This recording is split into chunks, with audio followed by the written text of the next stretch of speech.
Let's dig a little bit deeper into the major scale. You'll remember our major scale is built from a formula of whole steps and half steps. Whole step, half step, whole step, half step. And if I put that on the guitar and I start on my 3rd fret on G, and then I play my scale degrees, my 1st note, 2nd note, 3rd note, 4th, 5th degree, 6th degree, 7th degree, and then I can continue to go up another octave and finish off here. So I'm playing basically all of those 7 notes of the G major scale, G, A, B, C, D, E, F sharp, basically all of those notes that I can play in that area. That's what gives me that pattern. Remember this is a 3-note per string pattern instead of the traditional pattern that we've played down here as well. So if I look at that scale in sort of the same light as I looked at pentatonics, we would think, well, we could probably find those same notes in different places on the neck, right? Remember, with pentatonics, we had our first pattern here, but then we played the 2nd pattern, 3rd, 4th, and 5th. Pentatonic scales have 5 notes, so there's 5 patterns. We're going to do the same thing with our major scale, and because it has 7 notes, we're going to play 7 patterns. So we're going to play a pattern off of each note going up the neck of the major scale. So all the way up to here. So I'm going to create a pattern on each of those notes. Now, how I want to do that is a couple rules we're going to stick with. We're going to always play 3 notes on every string, and we're always going to start in the next note up in the scale. So unlike the pentatonic where there was only 2 notes on a string and we basically started where that scale left off to create our next pattern, with our major scale, we're going to basically start on the 2nd note of the scale because we need to have 7 patterns. So instead of starting up here for our next pattern, we're going to just start right here. So this note will be the same as it is here, and this note will be the same, but I'm going to add another line of notes up here to create that 2nd pattern. And basically, I'm going to take you through all 7 patterns. But you've got the charts that will lay these out. There's a few little anomalies as we go through these that I want to point out just to make sure we get the fingering down and you understand how to slide between them, because it's really important to have all 7 of these patterns down across the neck. Once you get all 7 down, you can move them to any key because they'll always be in that order. 1st pattern, 2nd, 3rd, 4th, 5th, 6th, 7th, right? So if I move my 1st one to here, the 2nd one will be there, 3rd, 4th, and so on. Let's take a look at our 2nd pattern. So it's going to start on the 2nd note of the 1st pattern, and we're going to move up with our 1st finger here. Just going to play through these. Here's our shape.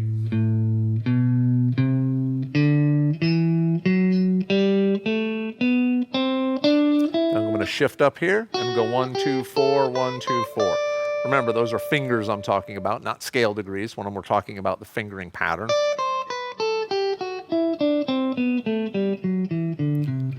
So those notes are all the 7 notes of my G major scale, which makes that the 2nd pattern of G major. So what does that do for me? Well, if I'm soloing in my G major 1st pattern, I could go up to that 2nd pattern and continue soloing because I'm using the exact same notes, right? So basically, this just expands where you can play a G major scale. You can play it all over the neck.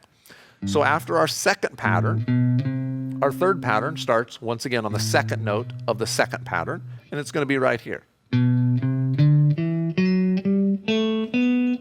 Now here's a shift where I'm going to shift up and use 1, 2, 4, 1, 2, 4.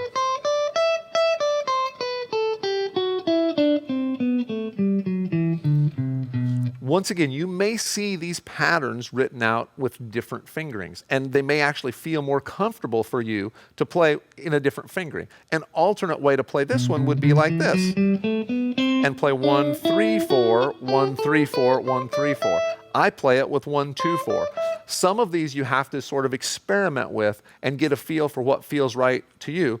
But as I mentioned earlier, make sure that you really think about it and see if it's the most efficient way to play it. It's really important that we keep our fingers low, play on our fingertips, have good technique when we're doing this. So if we start to use some weird fingering, that will throw that off. So really think about keeping your fingers low and close to the fretboard as you're figuring out your own unique fingering for these. The fingerings I'm giving you have been used by a lot of guitar players, so it's a really good place to start. Our 4th position, or our 4th pattern, is going to start on our 2nd note of the 3rd, right here, and we're going to play up it like this.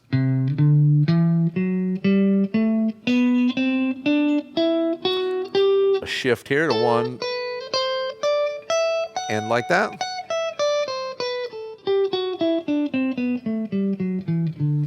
Once again, if this is going fast for you to try to follow these, don't worry, just look at the chart. I've got these charted out with these exact fingerings that you can practice over and over again, because you'll have to really practice them to get all of these patterns down. And these are really important. I mean, this is the basis. Once again, the major scale, as we said before, is the basis for all theory, all chord building and scale variations in Western civilization music. So extremely crucial to get all of these patterns down and really get this entire scale system completely absorbed by your fingers and in your technique. So our next pattern after this guy is going to go to here on our 10th fret.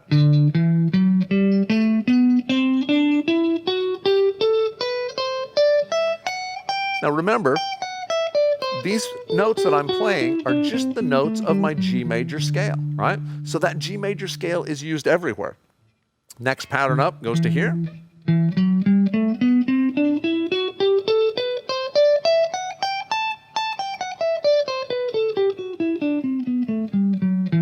And our last pattern starts on the second one there. So this is our 7th pattern, starting way up here on the 14th fret. Going 1, 2, 4, 1, 2, 4, 1, 3, 4.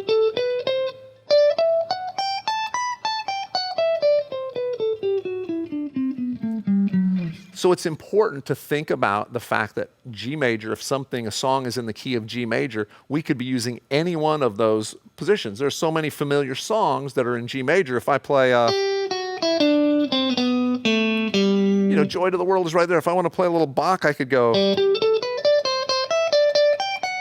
It's like, that's my G major scale, right? That's my G major scale, no other notes. So having a basic command of being able to play your major scale in any spot on the neck is really important. And knowing these 7 patterns will get you there. Remember, you can move them around. We start with our first pattern. If I start my first pattern here, I would go to my 2nd pattern, 3rd, and 4th. But if on my first here, I can go down to my 7th, to my 6th pattern, to my 5th pattern, because just like the pentatonics, they're a big circle. Pattern 1, 2, 3, 4, 5, 6, 7, 1, 2, 3. It's constantly going. If my neck was a mile long, it would just keep repeating that the whole way. So that's your 7 patterns of, in this case, our G, we learned them in G, our G major scale. Get that down, be able to play the major scale all over the place. You can think about, and we'll eventually get into looking a little bit more at various places where the G note is, or the root note. But for now, remember, you can find the G in any one of these scale patterns by using your octave shapes, right? So we go octave, there's my G right there. So that is the root note if I'm in that G pattern. So it's a pretty cool way to understand how to tie your notes together by knowing your octaves, and how that will always end up helping you find the root note in whatever scale you're in, wherever it is. So practice this, look at the charts, go through all of the patterns as many times as it takes to get them down, and you'll be on your way.